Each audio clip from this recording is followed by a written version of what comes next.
നമസ്കാരം. നമ്മുടെ ഈ ഒരു വീഡിയോ എന്ന് പറയുന്നത് ക്വിക്കായിട്ട് നമ്മളൊരു 5 മിനിറ്റിൽ എങ്ങനെ നമുക്ക് നമ്മുടെ ഒരു പിച്ച് കണ്ടെത്താം എന്നുള്ളൊരു വീഡിയോ ആണ്. അപ്പോൾ നമ്മൾ സമയം കളയുന്നില്ല, വേഗം നമ്മുടെ ലെസണിലേക്ക് കിടക്കാം. അപ്പോൾ നിങ്ങൾക്കറിയായിരിക്കും, പിച്ച് എന്ന് പറഞ്ഞു കഴിഞ്ഞാൽ നമ്മൾ പാടുന്ന ഒരു പാട്ട് ഒരു പ്രത്യേകതരം ഒരു ഫ്രീക്വൻസിയായിട്ട് ചേർന്ന് പോകണം. അതാണ് ശ്രുതി എന്ന് പറയുന്നത്. അപ്പോൾ ഈ ശ്രുതി ബേസ് ചെയ്തിട്ടുള്ളത് നമ്മൾ ഒരുപാട് പിച്ചസ് ഉണ്ട്. ഓരോ സിംഗേഴ്സിന് സ്യൂട്ടബിൾ ആയിട്ടുള്ള പിച്ച് അവനവന് തന്നെ തിരഞ്ഞെടുക്കാനായിട്ട് പറ്റും. അപ്പോൾ കോമൺലി ഫീമെയിൽ സിംഗേഴ്സ് പാടുന്ന പിച്ച് എന്ന് പറയുന്നത് 4, 4.5, 5, 5.5, 6, 6.5. അതായത് ഇതിൻ്റെ നൊട്ടേഷൻ പറയുകയാണെങ്കിൽ F 4, F#, 4.5, G എന്ന് പറഞ്ഞാൽ 5, G# എന്ന് പറഞ്ഞു കഴിഞ്ഞാൽ 5.5, ഇനി A എന്ന് പറഞ്ഞു കഴിഞ്ഞാൽ 6, A# എന്ന് പറഞ്ഞു കഴിഞ്ഞാൽ 6.5. അപ്പോൾ ഇങ്ങനെയാണ് കോമൺലി ഫീമെയിൽ സിംഗേഴ്സ് പാടുന്ന പിച്ച് എന്ന് പറയുന്നത്. ഇനി മെയിൽ സിംഗേഴ്സ് ആണെങ്കിൽ അവർ C#, D#, ചിലവർ A# പാടുന്നത് കാണാറുണ്ട്. ഇതിൽ C എന്ന് പറഞ്ഞാൽ 1, C# 1.5, D 2, D# 2.5, A# എന്ന് പറഞ്ഞാൽ നേരത്തെ ഞാൻ പറഞ്ഞിരുന്നു 6.5. അപ്പോൾ എങ്ങനെ നമുക്ക് നമ്മുടെ ഒരു പിച്ച്, ഇപ്പോൾ സപ്പോസ് നിങ്ങളൊരു ഫീമെയിൽ സിംഗർ ആണെങ്കിൽ എങ്ങനെ നമ്മൾ സെലക്ട് ചെയ്യാന്നുള്ളത്, നമ്മുടെ പിച്ച് എന്താണ് എന്നുള്ളത് മനസ്സിലാക്കണം നമുക്ക്. പിന്നെ ആ ഒരു പിച്ചിനോട് ചേർന്ന് പാടണം നമുക്ക് തെറ്റ് വരുന്നുണ്ടോ പാട്ട് പാടുമ്പോൾ എന്നുള്ളത് എങ്ങനെ മനസ്സിലാക്കാം, നമുക്കൊന്ന് നോക്കാം. അപ്പം ഇതാണ് G എന്ന് പറയുന്നത്. കണ്ടോ? അപ്പം ഞാൻ ശ്രുതി ബോക്സ് ഓണാക്കി. ഇതാണ് ശ്രുതി ബോക്സ്. ഈ ശ്രുതി ബോക്സിൽ ഒരുപാട് പിച്ചസ് ഇങ്ങനെയുണ്ട്, നിങ്ങൾക്ക് കാണാൻ പറ്റുന്നുണ്ടായിരിക്കും. അതിൽ A, B, C, D എന്നൊക്കെ നേരത്തെ ഞാൻ പറഞ്ഞ പിച്ചസ് കൊടുത്തിട്ടുണ്ട്. അതിൽ 1, 1.5 എന്നൊക്കെ പറഞ്ഞിട്ടും എഴുതിയിട്ടുണ്ട്. അപ്പോൾ ഇതിലിപ്പോൾ ഞാൻ G ആണ് സെലക്ട് ചെയ്തിട്ടുള്ളത്. അപ്പം നമ്മൾ G ഓണാക്കി.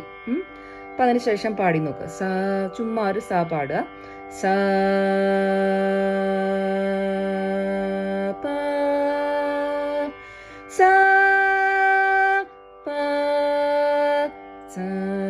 അപ്പം നമ്മൾ ഈ ശ്രുതി എടുത്തിട്ട് നിങ്ങൾ പാടുമ്പോൾ നിങ്ങൾ പാടുന്നതും ഈ ശ്രുതി ബോക്സിലെ സൗണ്ടുമായിട്ട് മാച്ച് ചെയ്ത് പോകണം. ഒരു ചെറിയ ഡിഫറൻസ് പോലും വരാൻ പാടില്ല. അങ്ങനെ ചേർന്ന് പോകുന്നുണ്ടെങ്കിൽ നിങ്ങളുടെ ശ്രുതി അല്ലെങ്കിൽ പിച്ച് കറക്റ്റ് ആണ്. എന്തെങ്കിലും ഡിഫറൻസ് നിങ്ങൾക്ക് തന്നെ തോന്നുന്നുണ്ടെങ്കിൽ നിങ്ങൾ പാടുന്നത് പിച്ച് ഔട്ടാണ്. ഇനി നിങ്ങൾ പാടുക, ഒരു എക്സാമ്പിൾ പറയാം എങ്ങനെയാണ്. ഇപ്പോൾ നെക്സ്റ്റ് ഞാനൊന്ന് ഡിഫറെൻ്റ് ആയിട്ട് പാടാൻ പോണ്. കണ്ടോ? ഡിഫറൻസ് നിങ്ങൾക്ക് മനസ്സിലാവും. അല്ലെങ്കിൽ അല്ലെങ്കിൽ കണ്ടോ? ഇവിടെയൊക്കെ ഡിഫറൻസ് വരുന്നുണ്ട്. അപ്പോൾ കേൾക്കാൻ ഇമ്പവും ബ്യൂട്ടിഫുൾ ആയിട്ടുള്ളതും ശ്രുതി ചേർന്ന് പാടുമ്പോഴാണ്. ഇനി അതിൻ്റെ പഞ്ചമം പാടാം.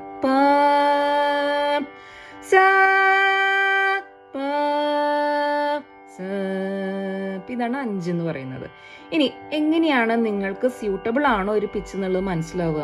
അതായത് ഇപ്പോൾ ഈ 5 പാടുമ്പോൾ നമ്മൾ എപ്പോഴും ഒരു ഒരു സ്പെസിഫിക് ടൈപ്പ് രാഗം മാത്രമല്ല പാടുക. ഇപ്പോൾ മായാമാളോകമുള്ള നമ്മൾ ബേസിക്സ് പഠിച്ചു. നെക്സ്റ്റ് ചിലപ്പോൾ നമ്മൾ മൂവ് ഓൺ ചെയ്യുക. ഇപ്പോൾ ഗീതൊക്കെ എത്തിക്കഴിഞ്ഞാൽ മലഹരി, അല്ലെങ്കിൽ ഇപ്പോൾ സാവേരി, കല്യാണി, ഹംസധ്വനി, മോഹനം, അങ്ങനെ പല രാഗങ്ങളിലേക്ക് പോകും. അപ്പോൾ അവരുടെയൊക്കെ ഒരു സ്വരസ്ഥാനങ്ങൾ വ്യത്യാസമുണ്ട്. കുറച്ച് ഹൈയും ഡിഫറെൻ്റ് ഒക്കെ ആയിരിക്കും. ഇപ്പോൾ എക്സാമ്പിൾ പറയുകയാണെങ്കിൽ ഇപ്പോൾ ഒരു ശങ്കരാഭരണം എടുക്കുക. സരിഗമ പധനി സനിധപമഗരി. ഇപ്പോൾ ഞാൻ പ്ലെയിൻ നോട്ടായിട്ടാണ് പാടിയിട്ടുള്ളത്. സരിഗമ പധനി സനിധപമഗരി. ചെറിയ ഗമകം കൊടുത്തിട്ട് ഇങ്ങനെ പാടാം. അപ്പോൾ സരി ഗമ പധനി സരി. കണ്ടോ? ഡിഫറൻസ് കണ്ടോ? രണ്ട് സ്വരസ്ഥാനങ്ങളാണ്. അപ്പോൾ നമുക്ക് കംഫർട്ടബിൾ ഉള്ള പിച്ച് അല്ല എന്നുണ്ടെങ്കിൽ രാഗം മാറുമ്പോൾ നമുക്ക് ആ ഒരു പിച്ച് താരസ്ഥായി, അതായത് ഹൈ നോട്ട്സ് ഒക്കെ കിട്ടാനായിട്ട് ബുദ്ധിമുട്ടായിരിക്കും. അപ്പൊ 5 നിങ്ങൾക്ക് താഴത്തെ പഞ്ചമം തൊട്ട്, അതായത് സനിധപ പദനി സരി ഗമ പദനി സരി. ഇപ്പൊ എന്റെ ചെസ്റ്റ് വോയിസ് വെച്ചിട്ട് എനിക്ക് രീ വരെയാണ് പോവുള്ളൂ. എനിക്ക് എൻ്റെ വോയിസ് കൂടുതലും ബേസ് ആയിട്ടുള്ള ഒരു വോയിസ് ആണ്. അപ്പൊ 5ൽ എനിക്ക് സാരി വരെയാണ് ചെസ്റ്റ് വോയിസ് പറ്റുള്ളൂ. ഇനി നെക്സ്റ്റ് നോട്ട്സ് അറ്റൈൻ ചെയ്യണമെങ്കിൽ എന്ത് വേണം, എനിക്ക് ഹെഡ് വോയിസിലേക്ക് പോകേണ്ടി വരും. സാരി ഗ, ഞാൻ ഹെഡ് വോയിസ് പാടുന്നത്. കണ്ടോ? അപ്പോൾ ഇത്രയാണ് എൻ്റെ ഒരു വോയിസിന്റെ ലിമിറ്റേഷൻ എന്ന് പറയുന്നത്. അപ്പോൾ എനിക്ക് ചിലപ്പോൾ സ്യൂട്ടബിൾ ആവില്ല 5 എന്ന് പറയുന്നത്. അപ്പൊ നെക്സ്റ്റ് ഞാൻ 4ലേക്ക് കടന്നു. 4യിൽ നോക്കാം.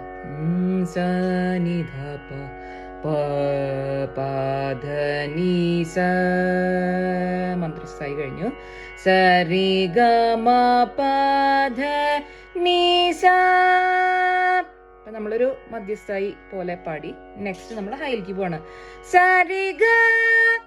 നെക്സ്റ്റ് എനിക്ക് 5ൽ എനിക്ക് രീ വരെയാണ് പറ്റുന്നുണ്ടായിരുന്നുള്ളൂ. അപ്പൊ ഗ എത്തുന്നുണ്ട്. സരി ഗ മാ, മായും പറ്റും. ഇനി പ വേണമെങ്കിൽ ചെസ്റ്റ് വോയിസ് പറ്റില്ല, ഹെഡ് വോയിസിലേക്ക് കിടക്കേണ്ടി വരും. സരി ഗ മാ പ. കണ്ടോ? അപ്പോൾ ഇങ്ങനെയാണ് നമ്മൾ ഒരു പിച്ച് നമുക്ക് സ്യൂട്ടബിൾ ആണോ എന്നുള്ളത് മനസ്സിലാക്കുക. ഇനി പിച്ച് തെറ്റുന്നുണ്ടോ എന്നുള്ളത് എന്താ ചെയ്യണത്, പാടി നോക്കുക. അതിൽ എന്തെങ്കിലും ഡിഫറൻസ് തോന്നുന്നുണ്ടെങ്കിൽ നിങ്ങൾ പാടുന്നത് പിച്ച് ഔട്ടാണ്. അപ്പോൾ കറക്റ്റായിട്ട് പാടാനായിട്ട് ശ്രമിക്കുക. ഓക്കെ, അപ്പോൾ ഇന്നത്തെ വീഡിയോ ഇത്രയേ ഉള്ളൂ. Thank you.